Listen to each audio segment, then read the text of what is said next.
Hello friends, कैसे हैं आप सब।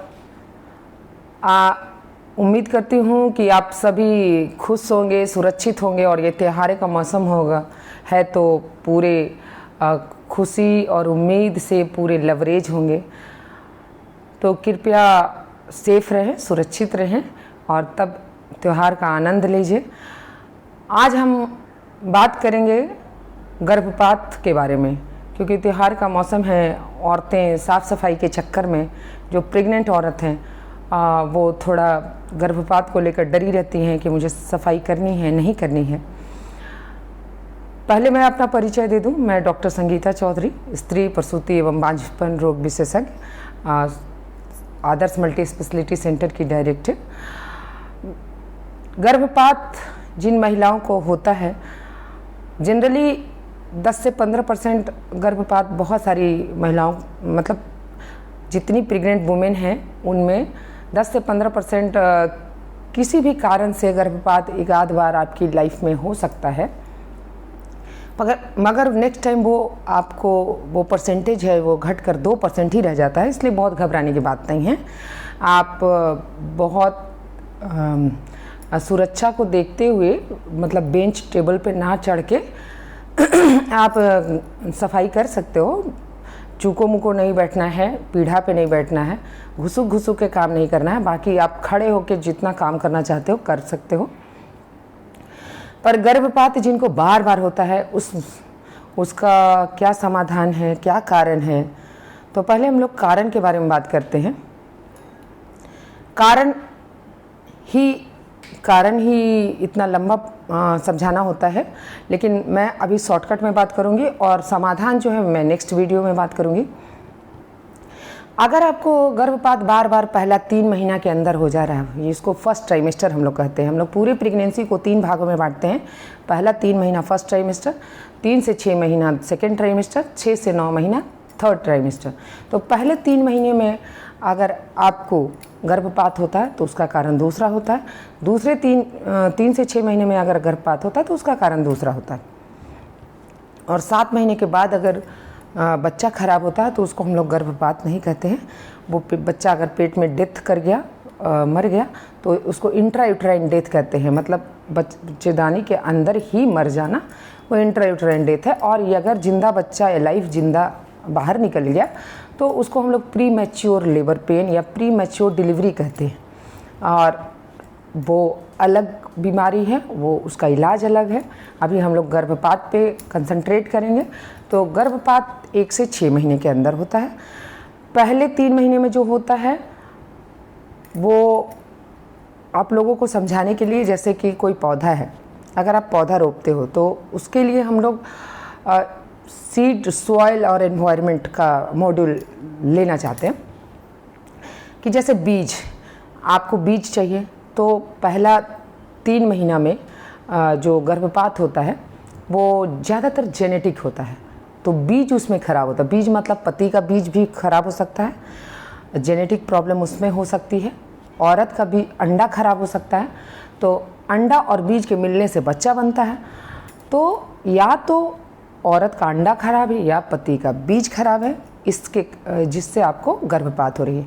एक बार गर्भपात हो रहा तो ज़्यादा घबराने की बात नहीं है, क्योंकि नेक्स्ट टाइम वो परसेंटेज मात्र 2% चांस रहेगा कि आपको गर्भपात होना चाहिए। अगर आप में हर चीज़ नॉर्मल है, आपको कोई बीमारी नहीं है, तो और आपके बच्चे पहले भी सुरक्षित हुए हैं, एक गर्भपात हो गया तो ज़्यादा घबराने की बात नहीं है। इस बार पता नहीं इस बार क्या प्रॉब्लम था कि आपको गर्भपात हुआ, लेकिन बार बार गर्भपात हो रहा है और पहला 3 महीना के अंदर हो रहा है, तो जेनेटिक प्रॉब्लम है। इसमें पति और जो स्त्री है उन दोनों का, स्त्री पुरुष दोनों का कैरियोटाइपिंग कराना होता है। वैसे तो जांच बहुत है, माइक्रो एरे भी करा सकते हैं अगर बार बार आपका गर्भपात होता है तो, लेकिन हम लोग साधारण जांच ही करा लेते हैं। कैरियोटाइपिंग से एक पता चल जाता है। उसमें 2 तरह की चीज़ें देखते हैं कि जैसे नंबर, जैसे 23 जोड़े होने चाहिए ऑटोजम्स की और 1 जोड़े होने चाहिए सेक्स क्रोमोजोम की। तो 22 जोड़े ऑटोजोम्स होने चाहिए और 1 जोड़े सेक्स क्रोमोजोम। तो टोटल मिला के 23 पेयर हमारे जेनेटिक मेकअप में होते हैं। लेडीज़ में XX और लड़कों में XY होता है सेक्स क्रोमोजोम।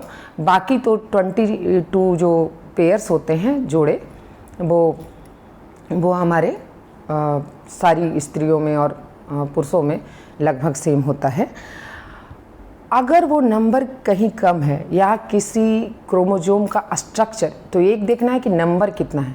नंबर आपका कहीं कम है तो बार बार प्रेगनेंसी आपका लॉस हो रहा है, या फिर उसका स्ट्रक्चर, किसी क्रोमोजोम का एक पेयर छोटा है, किसी में हमारा जो DNA है उसका स्ट्रक्चर ख़राब है, उसके कारण बार बार होता है। तो अगर बार बार गर्भपात होता है तो आप लोग एबॉर्शन ही मत कराइए।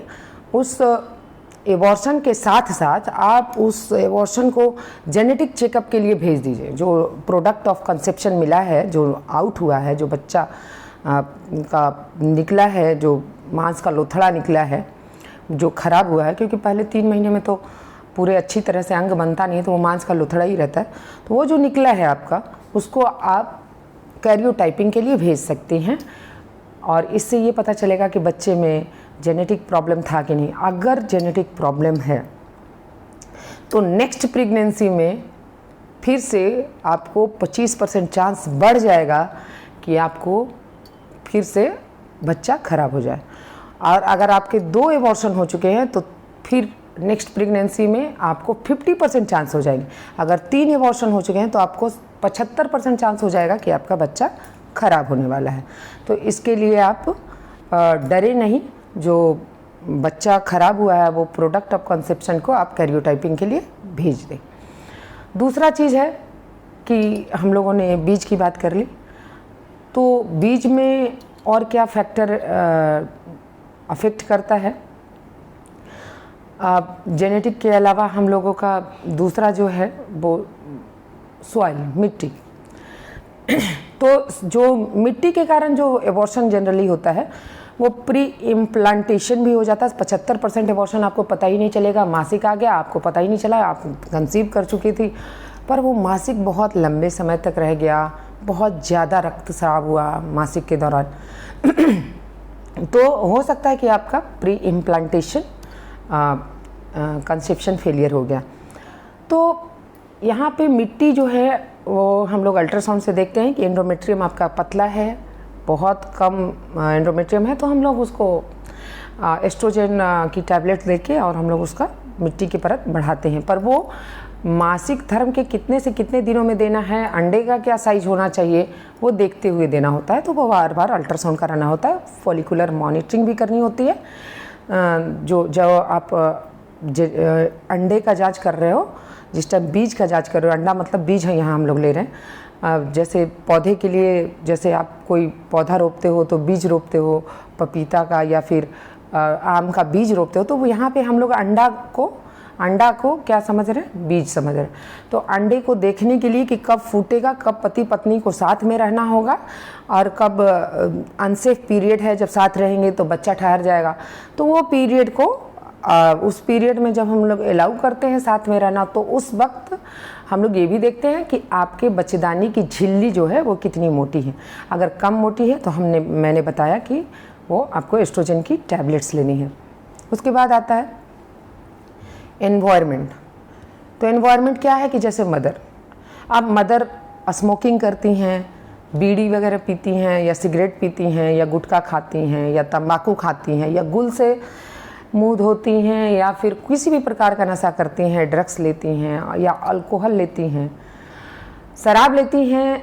तो जो हमारी महिलाएं बिहार की हैं वो तो कम लेती हैं, बट जो बिहार से बाहर जा चुकी हैं, थोड़ा एडवांस हो चुके हैं, वो थोड़ा बहुत शौक में लेने लगी हैं, तो कृपया ना लें। अगर आप प्रेगनेंसी प्लान कर रहे हैं तो कृपया ना लें, कम से कम जब तक आपकी प्रेगनेंसी ओवर ना हो जाए कृपया ना लें। और दूध पिलाने वाले टाइम में भी ये नहीं लेना है। अगर आप ज़्यादा कैफ़ीन या चाय के शौकीन हो तो कृपया इसको भी कम करिए। क्योंकि कैफ़ीन की मात्रा आपको एबॉर्शन करा सकती है। तो ये हमारा जैसे बीज के बारे में बात कर लिया हम लोगों ने, फिर मिट्टी के बारे में बात की। अब हम एनवायरनमेंट के बारे में बात करें तो एनवायरनमेंट में पहला चीज़ हमने क्या बताया कि आप अपना तौर तरीका बदलें। अगर खान पान की आदतें आपकी ख़राब हैं उनको सुधार करें। आप पौष्टिक खाना लें, हरी सब्जियाँ लें, विटामिन सी जिसमें हो, खट्टे फल जैसे कि नींबू, दाल में नींबू निचोड़ लें, बहुत है, आंवला खा लें तो ये वो खाएं। आयरन ले, विटामिन B12, विटामिन डी और फोलिक एसिड, ये तो बहुत ज़रूरी है आपको। तो फोलिक एसिड आपको हरी पत्तीदार सब्जियों में मिलेंगी, उसमें विटामिन ए भी मिलेगा, विटामिन ई भी मिलेगा और विटामिन सी भी मिलेगा। विटामिन डी तो धूप से मिलेगा, और मैं नहीं बोलूँगी कि आप धूप में रहो, क्योंकि आपको अपनी रंगत का भी ख्याल रखना है, अपनी सेहत का भी ख्याल रखना है, और अल्ट्रावायलेट रेज से भी बचना है। सनस्क्रीन लगाते हो आप कि स्किन कैंसर ना हो जाए, तो आप विटामिन की गोलियां हर हफ्ते खाओ। 60,000 का पावर का, 60,000 दाम नहीं है उसका, दाम तो 20-25 रुपये है बस। तो 60,000 पावर का एक गोली हर हफ्ते लो। जब अगर आप चेक करा लो आपका विटामिन डी का लेवल कम है, तो जनरली कम ही होता है, क्योंकि हम लोग धूप में होते नहीं, और धूप में होते भी हैं तो पूरा कवर करके होते हैं अपने स्किन को। तो हमेशा हम लोग दिन भर पंखे में या एसी में या कूलर में रहते हैं, तो हम लोग धूप को अपने स्किन पर लेते नहीं हैं, तो हम लोग को विटामिन डी की जनरली कमी है। तो विटामिन डी की गोलियां हर हफ्ते खाओ आप, एक गोली पर डे। और फिर उसके बाद से आपको फोलिक एसिड जब प्रेगनेंसी प्लान कर रहे हैं तो 3 महीना पहले से लेना है, क्योंकि अगर नहीं ले रहे हो आप तो बच्चे का खोपड़ी हो सकता है नहीं बनेगा। उस बीमारी को एनेंसेफेली कहते हैं, या स्पाइना बाइफिडा हो जाएगा, यानी रीढ़ की हड्डी में वो घाव रहेगा, जुटेगा नहीं, और बहुत तरह की बीमारियां उसमें दिखेंगी। वो मात्र छोटी सी चीज़ फोलिक एसिड 5 रुपये की गोली आपको बचा सकती है। तो आप वो लापरवाही ना करें, उसकी कमी से आपको ये बच्चा ख़राब ना हो जाए। तो ये चीज़ होगा, तो इसको आप ठीक करें, या डॉक्टर के पास मिलके उनसे कंसल्ट करके आप प्लान करें प्रेगनेंसी। तीसरी चीज़ ये है कि आपका एज क्या है। अगर आपका 40 साल उम्र है, 40 साल के आसपास उम्र है, तो 40 से 50% चांस है कि आपका 50% से ज़्यादा चांस है कि आपका बच्चा ख़राब हो सकता है। और उसको अगर हुआ तो मंद बुद्धि का, डाउन सिंड्रोम का, जेनेटिक प्रॉब्लम का हो सकता है। चौथी बात है कि मदर के ब्लड में एंटीबॉडी बन सकते हैं, उसको एंटी फॉस्फोलिपिड सिंड्रोम बोलते हैं। अगर आपको ये है तो इसके कारण बच्चे के फीटल सर्कुलेशन में छोटे छोटे खून के थक्के जम जाते हैं और बच्चा मर जाता है, और आपको पता भी नहीं चलता। ये पहले 3 महीने में ही हो जाता है। तो इसमें आपको डॉक्टर से मिलना चाहिए, वो लो डोज एस्प्रिन देंगे आपको, और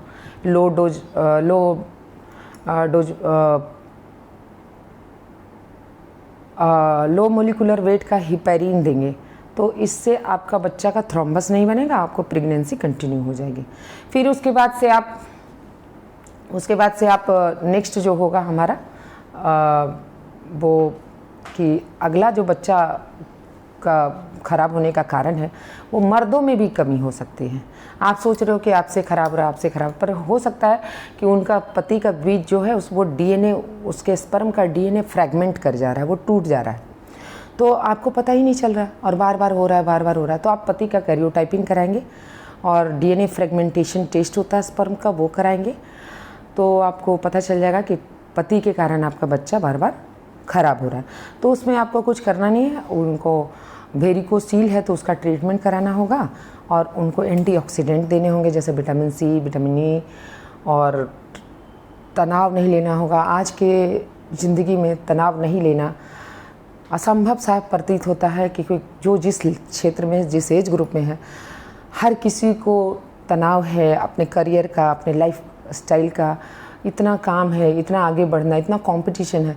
तो हर कोई अपने एज के अनुसार कंपटीशन और ये को बैलेंस कर रख के चलना चाहता है, पर चल नहीं पाता है। पर अगर आप कंसीव करना चाहते हैं और आपको बार बार गर्भपात हो रहा है, तो आपको तनाव से बचना होगा।